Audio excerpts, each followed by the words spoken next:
खुदा यीशु मसीह के अजीम और खूबसूरत नाम में तमाम देखने और सुनने वालों को मेरी तरफ से बहुत ज़्यादा सलाम।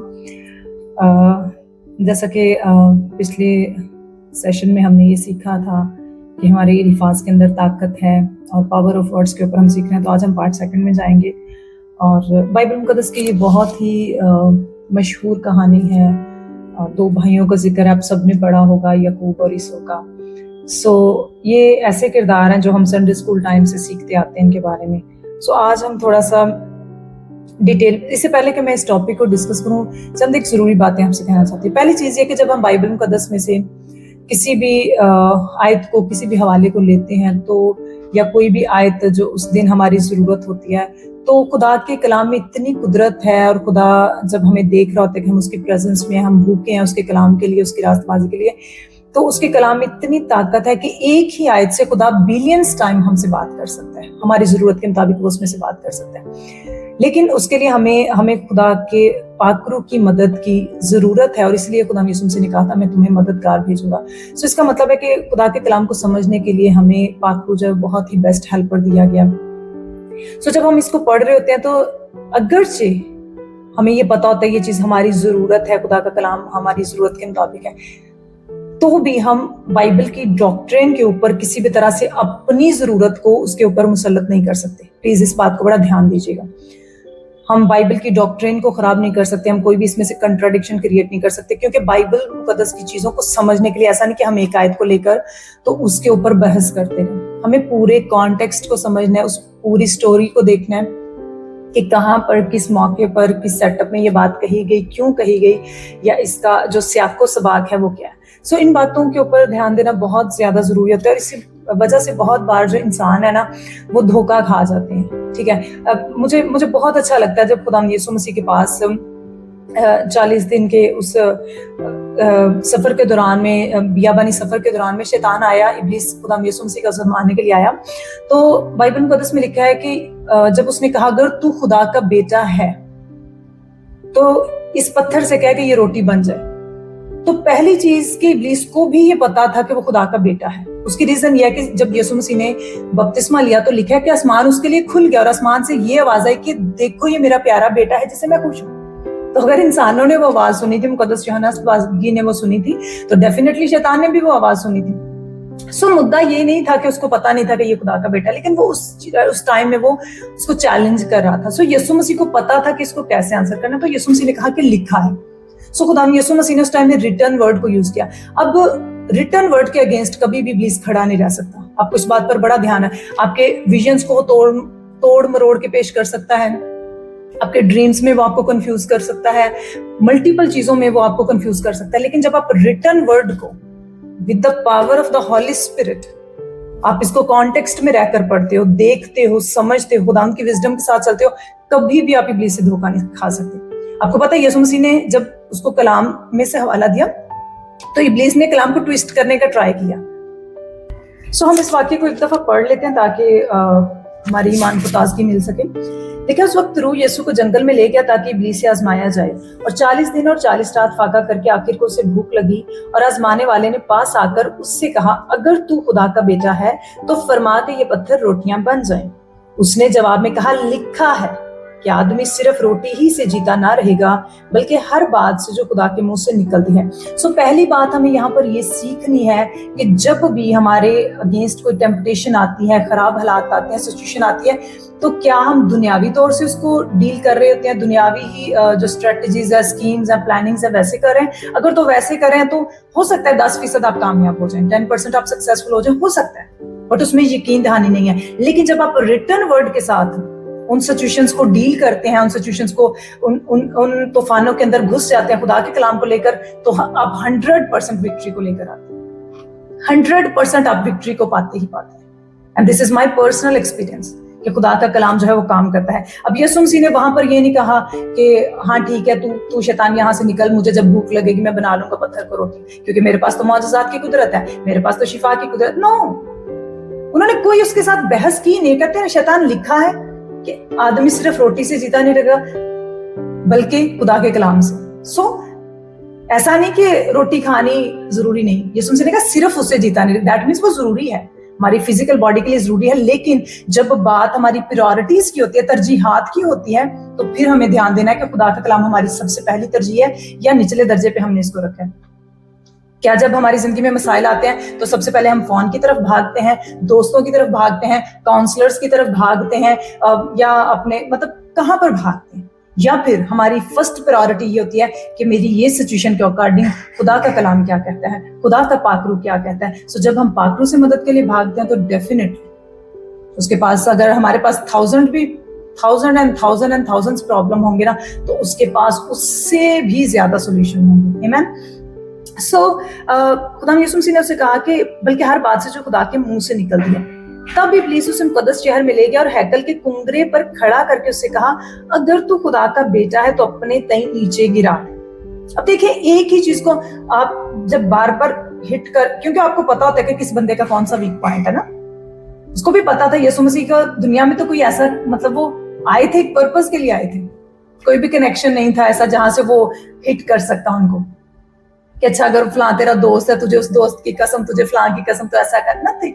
उसको पता था कि इसका एक स्ट्रॉन्ग कनेक्शन है जो पिता के साथ है, जो आसमानी बाप के साथ है, तो बार बार उसी कनेक्शन को वो टारगेट कर रहा था। हमारे पाकिस्तान और पंजाबी कल्चर में हमेशा एक बात चलती है, जब भी ज्यादा लड़ाई भड़क उठे ना, तो वो अक्सर पंजाबी कल्चर में ये होता है, कहते हैं कि अगर माँ का दूध पीता था करके खा, सो अगला बंदा और भड़क उठता है कि हाँ मैं अब साबित करूंगा। सो बहुत बार हम अपने आप को साबित करने के चक्कर में पड़ जाते हैं।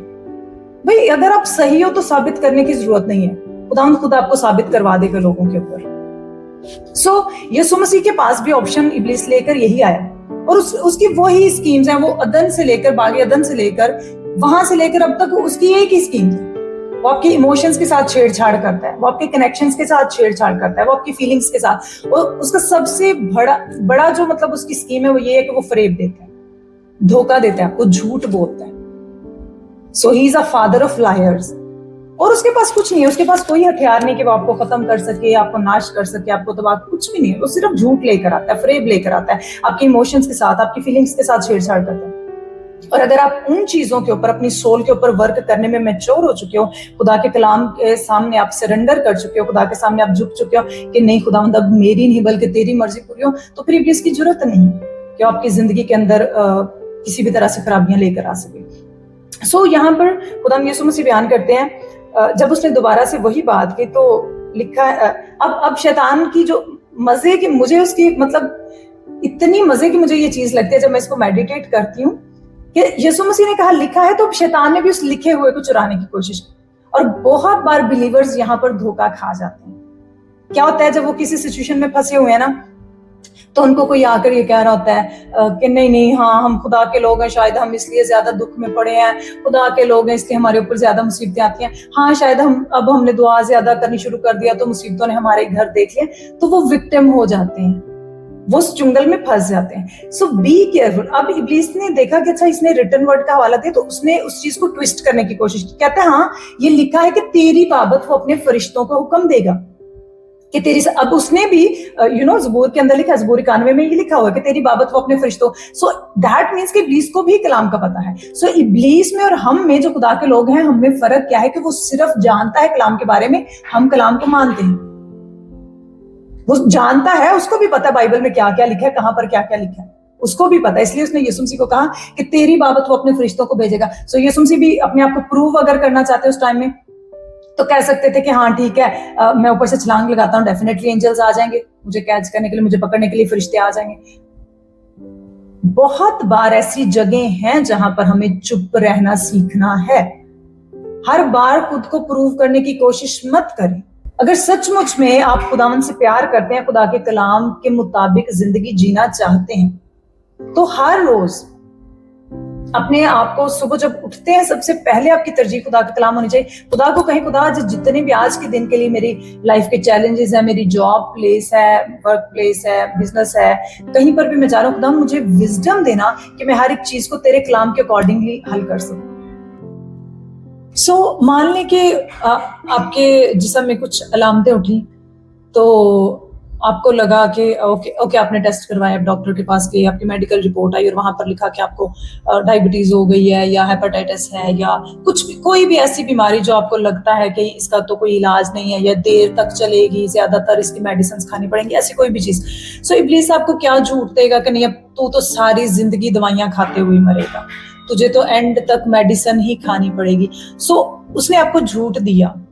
ओके, अब अगर तो आप समझदार मसीही हैं, मैं इसके लिए समझ, क्योंकि मसीही तो बहुत सारे हो गए हैं, मसीही तो बहुत सारे हैं, लेकिन हमें ये जानना है कि अगर सचमुच में हम खुदा के बेटे और बेटियां, हम समझदार मसीह हैं, तो हमें पता होना चाहिए कि यशायाह 53:5 के मुताबिक यीशु मसीह के मार खाने से हम चंगे हो चुके हैं। सो हमारी शिफा के लिए, हमारी चंगाई के लिए, हमारी हीलिंग के लिए ऑलरेडी जो प्राइस है वो पे हो चुकी है, दाम चुकाया जा चुका है। सो अब हमने या तो इब्लीस के उस झूठ को एक्सेप्ट करना है या उसको रिजेक्ट करना है। ये बिल्कुल ऐसे है जैसे मान लो कि आप एक दुकान पर गए, ठीक है, एक दुकान पर गए और आप उससे जाकर बोल रहे हो कि मुझे ये सामान चाहिए, मैंने ये चीज खरीदनी है, मैंने ये चीज खरीदनी है, लेकिन प्लीज मेरे पास पैसे नहीं है, मेरे पास कुछ नहीं है, मेरे हालात बहुत तंग हैं, तो प्लीज भैया मेरे को ये सामान दे दो, ये ग्रोसरी का ये चीज दे दो, ये। और वो बोले कि नहीं नहीं, तू रो नहीं, तू भीख नहीं मांग, तू बेग नहीं कर, चंद साल पहले तेरा बाप आया था और वो ऑलरेडी इतने पैसे मेरे अकाउंट में डाल गया कि जब जब तुझे नीड होगी तो मैं तुझे सामान फ्री में दिया करूंगा। सो अब अगर तो आप समझदार हो तो आप जान पाओगे कि ओके, अगर इतने साल पहले मेरे बाप ने ये इसको पेमेंट दे दिया, तो अब आप क्या करोगे, अब आपके अंदर कॉन्फिडेंस आया कि अब मैं जब भी शॉप पर जाऊंगा मैं चीज पकड़ूंगा, उठाकर ले आऊंगा, क्योंकि ऑलरेडी प्राइस जो है वो पे हो चुके। लेकिन अगर आप फिर से ना हेलो, फिर अगली बार जाओगे, फिर रोगे, बैक करोगे, वो बंदा बताएगा कि नहीं भाई प्राइस पे हो चुकी है, तो सामान ले जा घर पे। सो बार बार अगर आप वैसे ही करो तो दैट मीन्स आप सियाने नहीं हुए, अभी तक मैच्योर नहीं हुए। लेकिन अगर आपको इस चीज का हक मिल गया है, आपको इस चीज की समझ आ गई कि हाँ मेरा बाप कई साल पहले यहाँ पर प्राइस पे कर चुका है, सो मैंने जाना है और सामान उठाना और घर ले आना है। ओके, सो बिल्कुल हमारी हीलिंग भी बिल्कुल ऐसे है। यीशु मसीह ने ऑलरेडी हमारे लिए वो सब कुछ किया जो करना था उनको। सो अब जब हम बीमार होते हैं तो हमें बेग नहीं करना खुदा के सामने, ओ खुदावंद शिफा दे दे, खुदावंद तू कब शिफा देगा, मैंने 70 रोजे रखे, 10 रोजे रखे, 20 रखे, नथिंग। यीशु मसीह कह रहे हैं ऑलरेडी जिस चीज की प्राइस पे हो चुकी है उसके लिए बेग क्यों कर रहे हो, भीख क्यों मांग रहे हो भाई। अथॉरिटी के साथ जाओ ना, उसको डिक्लेयर करो कि yes by the stripes of our Lord Jesus I am healed. Symptoms मौत नहीं है, प्लीज इस बात को ध्यान में रखें। बीमारी की अलामतें बीमारी नहीं है।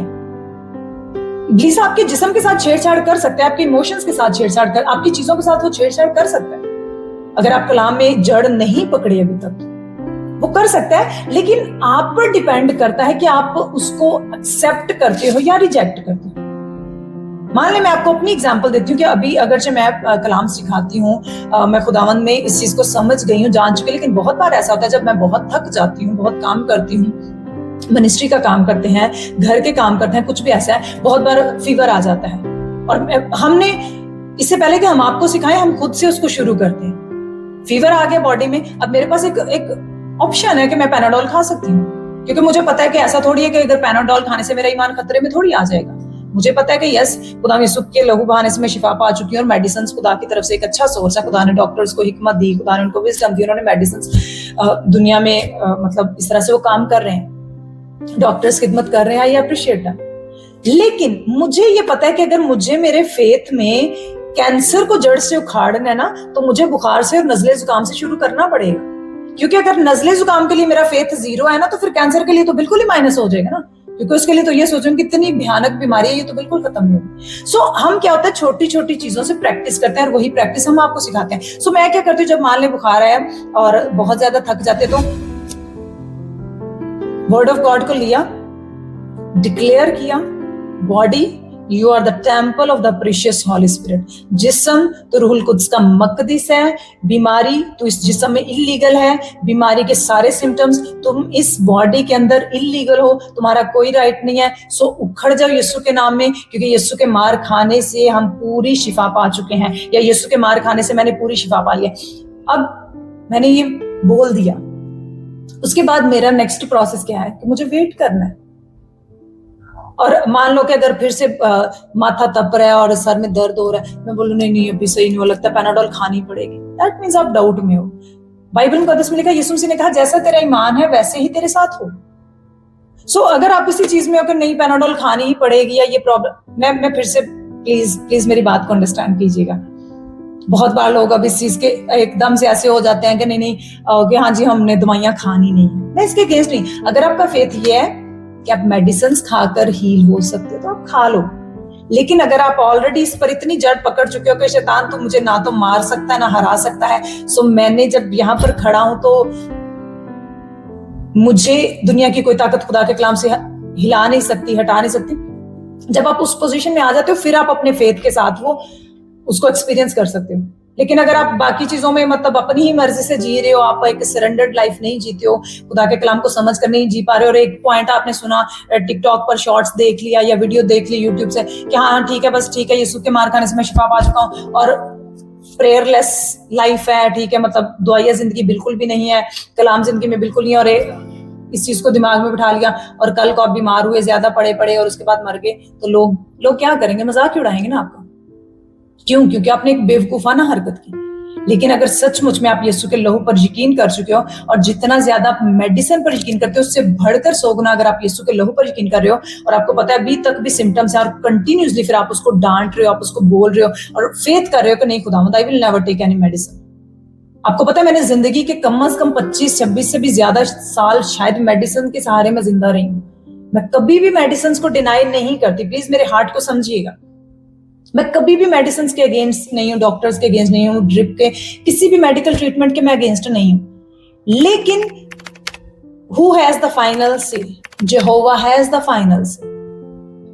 डॉक्टर्स आपको थोड़ी देर जिंदा रहने में मदद कर सकते हैं, लेकिन उनका फाइनल डिसीजन उनका नहीं आपकी जिंदगी में होना चाहिए। मेरे डॉक्टर ने मुझे ये बोला था जब तक तुम्हारी लाइफ टाइम तुम्हें स्टमक अल्सर का मेडिसिन खाना पड़ेगा, लेकिन बाय गॉड्स ग्रेस मैं इस चीज के खुदा की हजारों दफा शुक्रगुजारी करती हूँ कि उसने मुझे ये रेवलेशन दिया, और मुझे जिस दिन ये बात समझ में आ गई, मैंने खुदा के कलाम को जिस दिन डिक्लेयर करना शुरू किया उसके बाद मेरी मेडिसिन छूट गई और अब मैं बिल्कुल भी नहीं खा रही। मैंने एक टैबलेट तक नहीं ली स्टमक अल्सर की, 1 साल से ज्यादा का अरसा हो गया।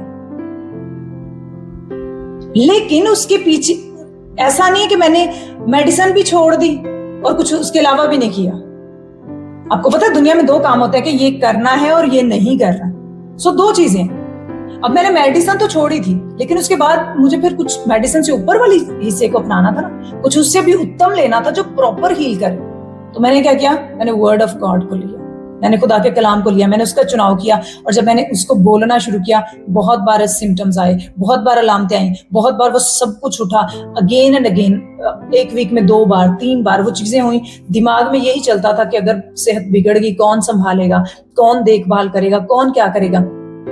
लेकिन फेथ ये था कि नहीं, अगर दाम चुकाया जा चुका है तो फिर क्यों हम भीख मांगे, फिर क्यों हम भिखारियों की तरह जिंदगी गुजारें, फिर क्यों हम विक्टिम लाइफ गुजारें। मेरे जो स्पिरिचुअल टीचर है वो इस बात को ऐसे बयान करते हैं, वो कहते हैं कि एक गिरोह है, एक ग्रुप है, तो उनकी एक प्रेयर है। वो जब पूरा ग्रुप एक प्रेयर करते हैं तो उनकी एक स्पेशल प्रेयर है, और वो प्रेयर में ये कहते हैं कि खुदावंद यीशु लोगों को इतनी अक्ल दे कि वो सब जो तूने सहा है या वो सब जो तूने दाम चुकाया है, लोग उसका भरपूर फायदा उठा सके। आमीन। सो हमें समझना इस बात को कि उसने ऑलरेडी इतनी बड़ी कीमत चुकाई है। सो अगर हम उस चीज का फायदा नहीं उठा रहे तो ये हमारी सरासर बेवकूफी, और इब्लीस भी इस चीज को बहुत बार एंजॉय करता रहा। सो जब आप कलाम को सुन रहे हो, हमें इस बात को ठान लेना है कि कोई भी सिचुएशन आती है, हमने देखना है कि अच्छा बाइबल इसके बारे में क्या कहती है, खुदा का कलाम क्या कहता है, गॉस्पेल इसके बारे में क्या कहता है। यीशु मसीह के पास सिचुएशंस आई, यीशु ने कहा शैतान लिखा है, शैतान ने फिर कलाम को ट्विस्ट किया, दाएं बाएं घुमाया, राइट लेफ्ट लेकर गया, यीशु ने कहा शैतान ये भी लिखा है। I love that. उसने कहा यीशु के पास है, उसने कहा लिखा है तेरी बाबत फरिश्तों को हुक्म देगा, यीशु ने कहा ये भी लिखा है कि तू खुदावंद अपने खुदा की आजमाइश ना कर। दैट मीन्स आप इमोशनलिज्म में आकर कभी भी शैतान को हरा नहीं सकते। इमोशनल तरीके से कभी भी आप उसको शिकस्त नहीं दे सकते। आपको रिटर्न वर्ड को यूज करना है।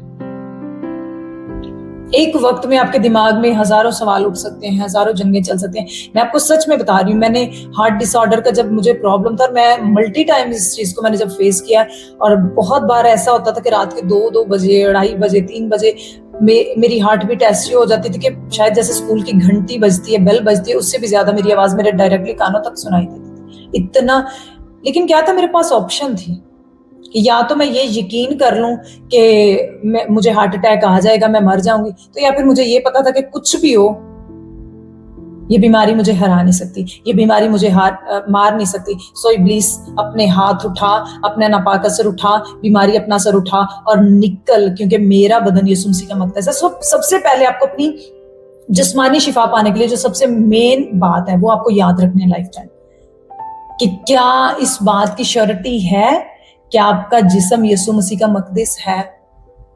अगर तो सचमुच में आप अपनी जिंदगी में यीशु मसीह को कह चुके हो, खुदाम यीशु मेरी बॉडी तेरा टेंपल है, मेरा जिस्म तेरा मकदस है, तो फिर गारंटी है, कुछ भी अलामतें आती हैं ना, कुछ भी बार बार क्यों नहीं आए, एक दिन में 1000 बार भी अलामतें क्यों नहीं, 1000 बार भी सिम्टम्स क्यों ना क्रिएट हो, अगर तो आप ये कह चुके हो खुदाम के सामने और आप इस बात को बिलीव कर चुके हो, फिर nothing can harm you, nothing, कुछ भी आपको खत्म नहीं कर सकता।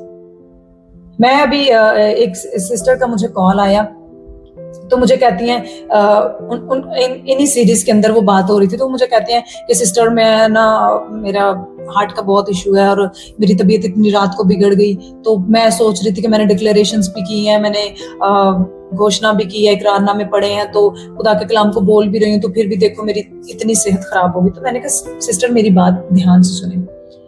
तो मैंने उनको कहा, मैंने कहा देखो, जब आपके घर में आप सफाई करते हो, आपने एक बार सफाई की, आपने मेहनत की, बहुत अच्छी बात है, हम सब करते हैं। दोबारा अगर घर में गंद पड़ गया है, गंदगी हो गई है, कुछ गंदा गिर गया है, कुछ भी आया, तो क्या आप चिल्लाना शुरू कर देते हो, ओए होए होए फिर गंद पड़ गया, फिर गंदगी होगी? नो, अगर आप अक्लमंद हो, आप उठते हो, फिर से झाड़ू पकड़ते हो, फिर से सफाई कर देते हो। सिंपल है। हीलिंग का भी यही सिंपल फार्मूला है। जब भी प्लीज सिम्टम दे रहा, फिर से पकड़ो अपनी अथॉरिटी को, लो, फिर से सफाया कर दो उन सारी बीमारियों को रिलीज कर। सिंपल है, क्या मुश्किल है इसमें? अगर हम चलाते रहे गंदगी है, गंदगी है, गंदगी है, तो गंदगी खत्म नहीं होगी। गंदगी को निकालना पड़ता है तो गंदगी खत्म होती है। घर की सफाई करनी पड़ती है तो घर साफ लगता है। बिल्कुल ऐसे ही है, बॉडी में कुछ भी आया, खुदा के कलाम को पकड़ो और सफाई कर डालो अपनी जिंदगी।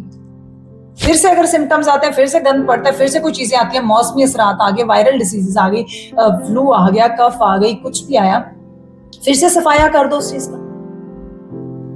मैं आपको एक बड़ी मजे की बात बताती हूँ। खुदा यीशु मसीह 33.5 साल इस जमीनी सफर में उन्होंने जिंदगी गुजारी। 33.5 साल यानी 33 ईयर्स, मोर दैन। क्या उन दिनों में मौसम नहीं बदलते थे? क्या उन दिनों में हालात नहीं बदलते थे? ऐसा नहीं होता था कि सर्दी के बाद कभी गर्मी नहीं आई, या गर्मी के बाद कभी बहार नहीं आई, या खिजां का मौसम नहीं आया। ये बस सिर्फ एक मौसम में यीशु मसीह ने जिंदगी गुजारी। नो, अभी हमारा माइंडसेट क्या है, जैसे ही मौसम बदलता है हम सारे क्या करते हैं, डिक्लेयर करना शुरू कर देते हैं, डिक्लेयर करना शुरू करते हैं। मौसम बदल रहा है, अब पक्की बात है फ्लू हो जाना है। मौसम बदल रहा है, पक्की बात है बुखार हो जाना है। मौसम बदल रहा है, पक्की बात है फीवर हो जाना है। उसको स्नीजिंग हुई, अब और ये हमारे घरों की रूटीन बन गई। ओके, किसी एक मेंबर को अगर फ्लू हो गया, तो आप सब इकट्ठे हो जाना, उसके लिए डिक्लेयर करो कि flu we rebuke you in Jesus name, खत्म हो जाएगा। लेकिन क्या है कि हमारे दिमाग के अंदर ऐसे स्ट्रॉन्ग होल्ड इब्लीस बना चुका है, ऐसे झूठ को फिक्स कर चुका है कि एक बंदे को फ्लू हुआ है तो हमने माइंड सेट कर लिया कि अब जहां जहां से ये गुजर रहा है वहां पर फ्लू हो जाएगा। भाई, अगर उसका फ्लू इतना इफेक्टिव है तो क्या आपके अंदर का हॉली स्पिरिट इतना इफेक्टिव नहीं है कि आप जहां जहां से गुजरे वो सबको हील करता चला जाए? आमीन। मतलब आप थोड़े लम्हे के थोड़ा जरा सोचिए इस बात के लिए कि एक फ्लू में इतनी ताकत है कि एक बंदे को यार पूरे घर के 7 लोग एक्सपेक्ट करें कि अब इसको हुआ है तो पूरे घर में ये हो जाएगा, हाँ मौसम बदल रहा है, अब सबको बुखार होना ही होना है। किसने कह दिया? भाई, बाइबल में मुझे तो कोई ऐसी वर्स नहीं मिलती कि मौसम बदल रहा है तो अब तो तबीयत खराब होगी। मुझे तो एक वर्स भी नहीं मिली अभी तक। अगर आपको किसी को पता है तो आप बता सकते हैं। मैं फिर से आपको बता रही हूँ, यीशु मसीह ने 33.5 साल जमीन पर जिंदगी गुजारी। कहीं पर एक बार भी उन्होंने कहा कि हाँ मौसम बदल रहा है, इस वजह से मेरी तबीयत खराब हो गई है, या आज मैं बाहर नहीं निकलूंगा, या आज मैं जाकर कुछ काम वाम नहीं करूंगा, या आज मैं निष्ठा करूंगा। अब आप सारे ये सवाल उठाओगे कि हम यीशु तो नहीं है। यस, हम यीशु नहीं है, लेकिन उसका रूल कुछ हमारे अंदर रहता है जो हमें हिकमत देता है। सो अगर प्रॉब्लम्स आ भी गई हैं तो आप उनको रिब्यूक कर सकते हो। आप उसी यीशु के नाम को, उसी यीशु को जो कभी बीमार नहीं हुआ था, आप उसी यीशु की अथॉरिटी को लेकर उन बीमारियों को खत्म कर सकते हो। सो जब तक मसीह का बदन सेहत में तंदुरुस्त नहीं है, ये बहुत ही एक भयानक बात है, क्योंकि ज्यादातर देखने में ये आया है, जब जब आप बीमार होते हो आप चिड़चिड़े हो जाते हो, जब जब आप चिड़चिड़े हो जाते हो आप कुड़कुड़ाते रहते हो, बुड़बुड़ाते रहते हो, और बुड़बुड़ाना जो होता है हेवन को आपके लिए बंद कर देते हो। सो जितना ज्यादा आप थैंकफुल रहते हो खुदा की प्रेजेंस में, उतना ज्यादा आप सुपर नेचुरल चीजों का एक्सपीरियंस करते जाते हो, और उसके लिए आपको डिवाइन हेल्थ के लिए अपने उस हक को इस्तेमाल करना आना चाहिए। हेल्थ आपका लीगल राइट है। एक हस्ती ने इतना बेशकीमत लहू आपके लिए बहाया है। मुझे बड़ा अच्छा लगता है खुदा यीशु मसीह के बारे में कि वो छुटकारा देने वाला खुदा है, लेकिन किसी एक चीज के बारे में नहीं छुटकारा देता। हर वो चीज जो आपकी लाइफ को दबा रही है, परेशान कर रही है, प्रॉब्लम में कर रही है, वो आपको हर उस चीज से छुटकारा देने की कुदरत रखता है। बाइबल मुकद्दस में लिखा है वो हमारी कमजोरियों में हमारी मदद करता है। अगर भाई कमजोरी भेजता ही वो है तो फिर उसे मदद करने की क्या जरूरत है? लेकिन इसका मतलब है कमजोरी किसी और जगह से आ रही है, लेकिन वो हमारी मदद करता है कि हम उस कमजोरी के ऊपर ओवरकम करें। बीमारी किसी और तरफ से आ रही है, लेकिन वो हमारी मदद करता है कि हम उस बीमारी के ऊपर ओवरकम करें। पतरस की सास को बुखार हो गया, ठीक है, पतरस की सास को बुखार है, वो पड़ी हुई है, और खुदा यीशु मसीह आए हैं, तो उन्होंने कहा कि हाँ पतरस इसको चलो थोड़ा बहुत कहवा बना दो, ये कर दो, कोई जुगाड़ लगा दो, थोड़ा बहुत मौसम बदल रहा है इसलिए इसकी तबीयत खराब ना हो। बाइबल मुकद्दस बयान करते हैं खुदा यीशु मसीह ने तब को झिड़का। इसका मतलब है अगर यीशु मसीह बीमारियों को झिड़कता है तो हमें बीमारियों को सीने से लगाने की कोई जरूरत नहीं है। आज बहुत बार हम अपनी बीमारियों से छुटकारा क्यों नहीं पाते? क्योंकि आपने लोगों के मुंह से ये सुना होगा, मेरी डायबिटीज, मेरी शुगर, मेरा कैंसर। भाई किस दिन से बीमारियां आपकी हो गई? जब आप उनको इतना चिपकाओ, गले के साथ लगाते रहोगे तो फिर तो वो आपको चिपकेंगी ना, और चिपकेंगी। अब ये बोलो मेरा जिस्म खुदावंद का मकदीस है, मैं खुदावंद की हैकल हूं, मैं खुदा का घर हूं, बीमारी तू इलीगल है, तुझे निकलना होगा। बीमारी को मत के मेरी बीमारी, मेरा ब्लड प्रेशर, मेरी डायबिटीज, मेरा नथिंग, वो आपकी नहीं है भाई।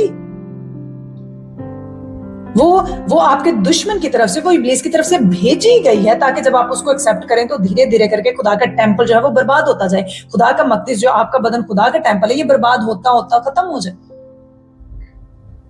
सो नई पैदाइश का तजुर्बा हासिल करना एक बहुत बड़ी हमारे लिए अमेजिंग ब्लेसिंग है कि हम यीशु मसीह में आ जाते हैं, हम न्यू क्रिएशन हो जाते हैं। लेकिन जब न्यू क्रिएशन हो गए तो उन सारी ब्लेसिंग्स का फायदा उठाओ जिसके लिए यीशु मसीह ने अपनी जान दी। सो कोई भी बाप जो अच्छा पिता है वो कभी भी ये नहीं चाहता कि उसके बच्चे बीमारियों में मर रहे हैं और वो खुशी मनाता रहे। अगर आप एक अच्छे पेरेंट्स हैं तो आपको ये एक्सपीरियंस होगा कि अगर आपके बच्चे को रात को बुखार और उसको फिट्स आ रहे हैं, उसको झटके लग रहे हैं, तो आप क्या डिजायर करोगे कि नहीं इसकी ये टेम्पटेशन है, ये ऐसे ही है, झटके लेता रहे बुखार में। नो, आप अपना बेस्ट कर देते हो कि बस आज रात ही काश ये ठीक हो जाए, आज रात अभी और इसी वक्त ये ठीक हो जाए। तो यीशु मसीह ने कहा अगर तुम बुरे होकर, दैट मीन्स हम इंसान बुरे होते हुए भी अगर अपने रिश्तों नातों के लिए, अपने बेटे बेटियों के लिए, अपने पेरेंट्स के लिए, अपने बहन भाइयों के लिए अगर हम इतने ज्यादा अच्छे हो सकते हैं, बुरे होने के बावजूद भी हम अपनों के लिए इतने अच्छे होते हैं कि काश ये अभी ठीक हो जाए। और इवन हमारी माएँ तो बहुत अमेजिंग होती हैं, वो कहती हैं कि उनकी, मैं अक्सर जब हम छोटे होते थे हमारी माओ की ये दुआ होती थी कि खुदावंद इसको ठीक कर दे, इसकी बीमारी हमें दे दे। क्योंकि वो अनअवेयर होती थी, तो जो उनका हार्ट होता था वो एक बड़ा इंपॉर्टेंस रखता था। वो कहते खुदावंद मेरे बच्चे को ठीक कर दे, काश इसकी बीमारी मुझे लग जाए, ये इतना ना तड़पे। अब इमेजिन करो कि वो पेरेंट्स जो कुछ अरसे के लिए हमारे, वो इतने कॉन्शियस होते हैं कि हम अगर बीमार हैं तो वो फिक्र करते हैं, बुरे होकर भी वो अच्छी फिक्र कर लेते हैं, अच्छी चीज की जिम्मेदारी उठा लेते हैं। तो आप इमेजिन करो वो जो है ही अच्छा पिता, हर भलाई, हर एक अच्छी चीज, हर एक अच्छी आशीष जिसकी ओर से आती है, नूरों के बाप की तरफ से आती है, वो कितना ज्यादा नहीं चाहेगा कि मैं और आप चंगाई में चलें, वो कितना ज्यादा नहीं चाहेगा कि मैं और आप शिफा में चलें, वो कितना ज्यादा नहीं चाहेगा कि मैं और आप डिवाइन हेल्थ में चलें, मैं और आप उस चीज का भरपूर फायदा उठा सकें जिसके लिए आज से हजारों साल पहले यीशु मसीह ने अपनी जान दी। हमें इब्लीस के उन झूठ को तोड़ना है। शुरुआत हमें खुद से करनी है। हमें अपने बहुत बार होता है ऐसा, जब सिम्टम्स ज्यादा स्ट्रांगली उठ जाते हैं तो ऐसा होता है कि हमें लगता है कि नहीं अब कुछ तो कर लें, कुछ तो कर लें। वो जो कुछ कर रहा है ना, वो इसी को बस करें, जितना हो सकता है इसको कर लें। It will never fail, I guarantee you, it will never fail. मैं आपको एक छोटी सी अपनी टेस्टिमनी शेयर करती हूँ। एक रात ऐसा हुआ कि एक मिल्क पैक था, और मोस्टली तो मैं हमेशा जब भी मैं कुछ खरीदती हूँ मैं उसकी एक्सपायरी डेट पढ़ लेती हूँ। सो मैंने एक बार मिल्क पैक था, सो उसका क्या था कि वो आफ्टर ओपनिंग उसको 3 दिन के अंदर यूज करना था, लेकिन वो तकरीबन 15 दिन से भी ऊपर गुजर गए और मुझे कुछ आइडिया नहीं था। चूंकि वो फ्रिज में था तो मुझे ये था कि अभी तक तो ये ठीक है, क्योंकि उसका नेक्स्ट ईयर तक की भी डेट थी, लेकिन वो ओपन हो चुका था। सो इस वजह से मैं अनअवेयर थी। सो एक रात क्या हुआ कि मैंने उस दूध को पी लिया। मैं फोन कॉल पर बिजी थी और मेरा ध्यान नहीं गया उस चीज की तरफ, तो मैंने उस दूध को जैसे ही पी लिया, सडनली मेरे ऐसा लगा कि जैसे मेरे अंदर, मेरे स्टमक में कट लग रहे हैं, जैसे छुरी के साथ कोई किसी चीज को काट रहा है। मैं परेशान होगी कि ऐसा, मतलब मेरे स्टमक में तो कभी ऐसा दर्द नहीं हुआ, तो ये दर्द क्यों है। और सडनली मुझे समझ आई, मैं फौरन फ्रिज की तरफ दौड़ी और मैंने वो पूरा जो मिल्क पैक था मैंने उसको पढ़ना शुरू किया।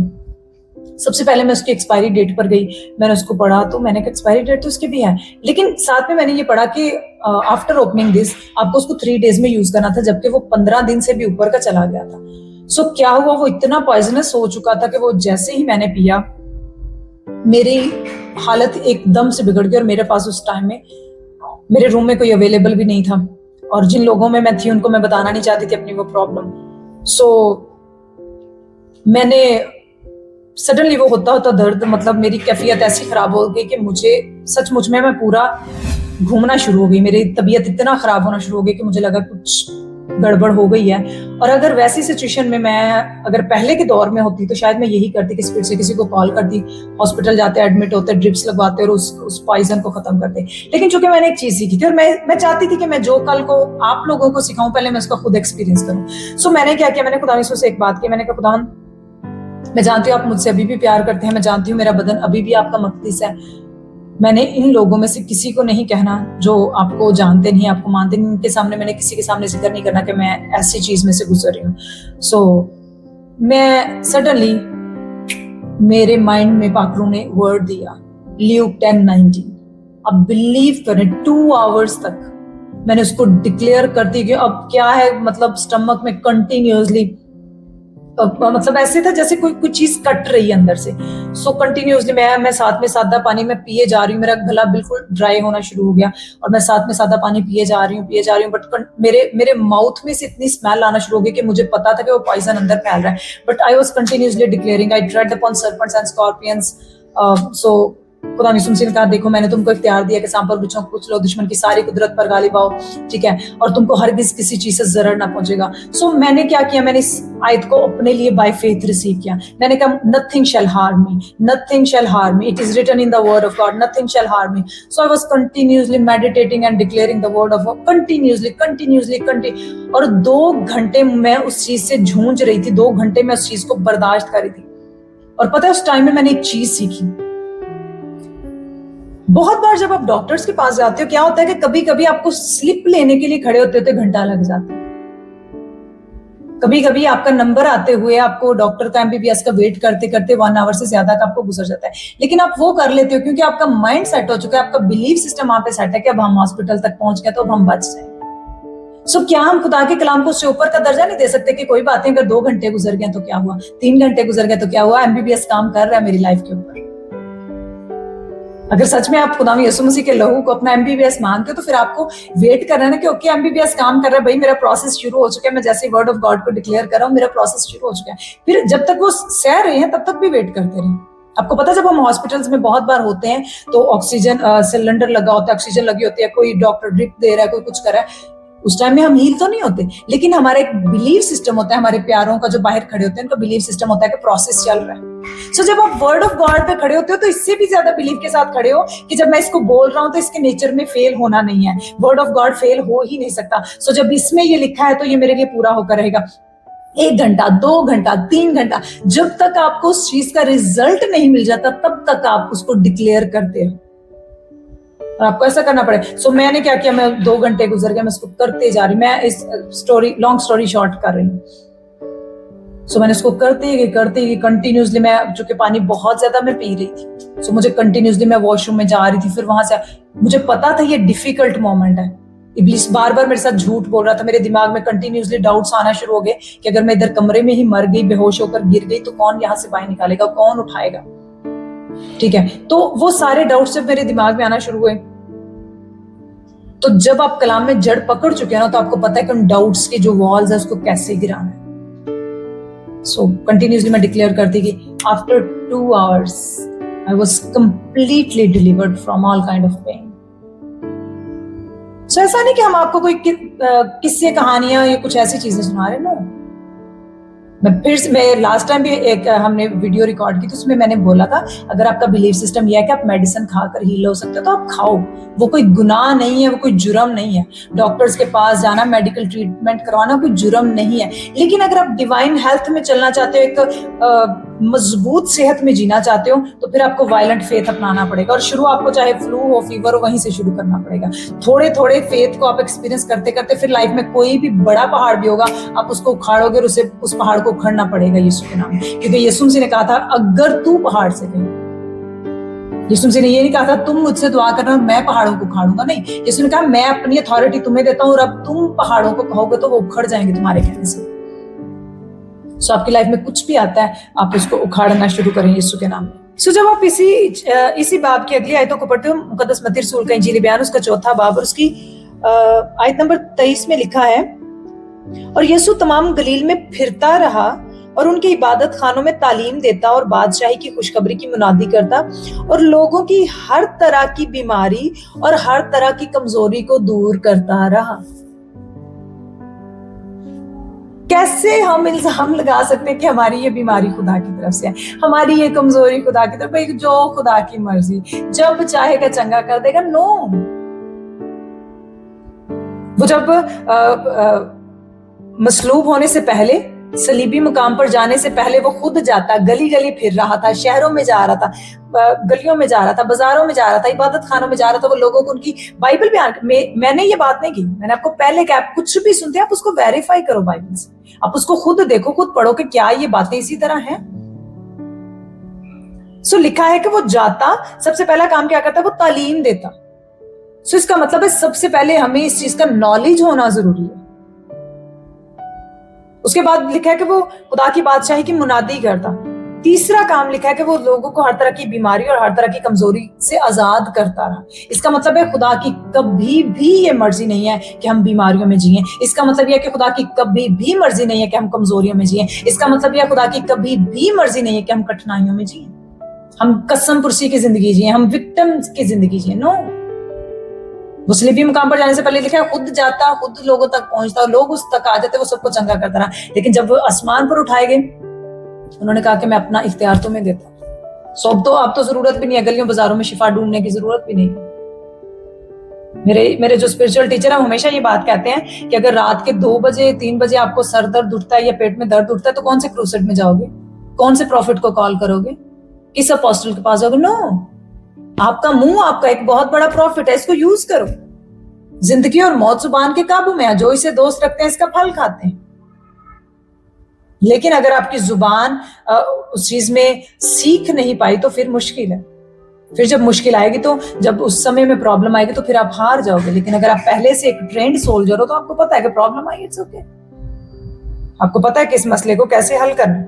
सो यहाँ पर जितनी भी टेम्पटेशन इब्लीस लेकर आए, यीशु मसीह ने उसको बार बार यही कहा, शैतान लिखा है, लिखा है, लिखा है। वो खुदा का बेटा होने के बावजूद भी रिटन वर्ड के साथ इब्लीस को शिकस्त दे रहा है। तो इमेजिन दिस कि हम जो हैं, हमें कितनी ज्यादा जरूरत है कि हम खुदा के कलाम का अपनी रोजमर्रा जिंदगी में इस्तेमाल करें। Imagine this.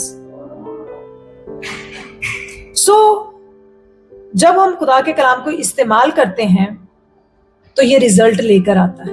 रिजल्ट क्या आता है, अगली आयत में चलकर देखते हैं। बाइबल मुकद्दस में लिखा है, यीशु ने उसे कहा, ऐ शैतान दूर हो, क्योंकि लिखा है कि तू खुदावंद अपने खुदा को सिजदा कर और सिर्फ उसी की इबादत कर। सो क्या लिखा है ये भी आपको पता होना चाहिए। जो लिखा है उसकी क्लैरिटी भी आपको होनी चाहिए। तब इब्लीस उसके पास से चला गया और देखो फरिश्ते आकर उसकी खिदमत करने लगे। जब आप लिखे हुए वचन का इस्तेमाल करते हो तो खुदा उनके फरिश्ते मुतहरिक होते हैं आपके, खुदा उनके फरिश्ते उतरते हैं आपके लिए। सो आपको पता होना चाहिए कि मेरे किस मसले के लिए इसमें क्या क्या लिखा है और मुझे कब कब कैसे कैसे इस्तेमाल करना है। मेरी जिंदगी में एक टाइम ऐसा आया जब मेरे दिमाग में इतने को मैं बहुत ओवर थिंकिंग किया करती थी। उन दिनों में एक ऐसा टाइम मेरी लाइफ का आया। सो मुझे पता था कि मुझे इससे डिलीवरेंस चाहिए, लेकिन वो मैटर्स ऐसे थे मैं किसी के साथ शेयर भी नहीं कर सकती थी। तो मैंने क्या किया, मैंने कहा खुदा पाक आप मेरे मददगार हैं, आप मुझे मदद करेंगे कि मैं इसके लिए क्या करूं। सो पाकू मुझे बाइबल में ले गए। सो जब मैंने पढ़ना शुरू किया तो बाइबल मुकद्दस में जाते जाते जाते जाते मुझे मेरे सवाल का हल मिल गया, जवाब मिल गया। सो मुकद्दस पौलुस रसूल कहते हैं क्योंकि हम अगरचे जिस्म में जिंदगी गुजारते हैं मगर जिस्म के तौर पर लड़ते नहीं, इसलिए कि हमारी लड़ाई के हथियार जिस्मानी नहीं बल्कि खुदा के नजदीक कलों को ढा देने के काबिल हैं। चुनाचे हम तसव्वुरात और हर एक ऊंची चीज को जो खुदा की पहचान के खिलाफ सर उठाए हुए हैं ढा देते हैं। सो उसी समय मुझे समझ आ गई थी कि अब वो जो तसव्वुरात है, वो जो इमेजिनेशंस है, वो जो ओवर थिंकिंग है, उसको मुझे कैसे गिराना है। मुझे पता था कि इसको खुदा का कलाम इस्तेमाल करके गिराना है। So continuously I was meditating, I was thinking the word of, मैं कंटिन्यूअसली इसको बोले जा रही, सोचे जा रही। विद इन 1 वीक में उससे डिलीवरेंस मैंने हासिल कर। सो अगर आप अपने मसाइल को इग्नोर करते रहोगे तो कभी भी मसाइल का हल नहीं पाओगे। मैं हमेशा इस बात को कहती हूँ, ना तो अपने मसाइल को सर पर चढ़ाओ और ना ही अपने मसाइल को इग्नोर करो। मसला होना, मसाइल का होना एक लीगल चीज है। मसाइल आते हैं, हम इस दुनिया में रहते हैं। यीशु मसीह ने कहा दुनिया में मुसीबत उठाते हो लेकिन खातिर जमा रखो, मैं दुनिया पर गालिब आया हूं। सो जिस दुनिया में हम रहते हैं इसमें हमें बहुत सारे इर्द गिर्द में हमारे मसाइल हैं, प्रॉब्लम्स हैं, टेंशन है, डिप्रेशन, एंजाइटी, सब कुछ है। लेकिन जब हमें ये पता है कि हम मसीह में कौन है, हमारी मसीह में शिनाख्त क्या है, तो फिर हमें ये पता होना चाहिए कि उन स्ट्रॉन्ग होल्ड्स को हमने कैसे गिराना है, उन दीवारों को जो जेरिको की दीवारें उनको हमने कैसे ढाना है। सो हमें पता होना चाहिए इस चीज का। और जिस दिन पता चल गया ना, आपको जय में जीने से कोई भी रोक नहीं सकता, आपको विक्ट्री में जीने से कोई भी रोक नहीं सकता। प्रॉब्लम कुछ भी आ जाए आपके अगेंस्ट, कोई भी तूफान उठे, फिर आप जब अच्छी जमीन बन चुके होते हो ना, तो आप 100 गुना फल लाते ही लाते हो, कोई ताकत आपको रोक नहीं सकती। आमीन। तो मैं ईमान रखती हूँ कि आज के कलाम के वसीला से आपने बहुत कुछ सीखा होगा। सो नेक्स्ट पार्ट में हम इस पूरे वाक्य को आगे जाकर और ज्यादा गहराई से सीखेंगे और समझेंगे। खुदा आपको इस कलाम के वसीला से बड़ी बरकत दे। यीशु मसीह के लहू में आप हमेशा छुपे रहें। खुदा का पाक रूह हमेशा आपकी हिफाजत करता रहे, उसके पाक फरिश्ते हमेशा आपकी मदद के लिए तैयार रहें। God bless you.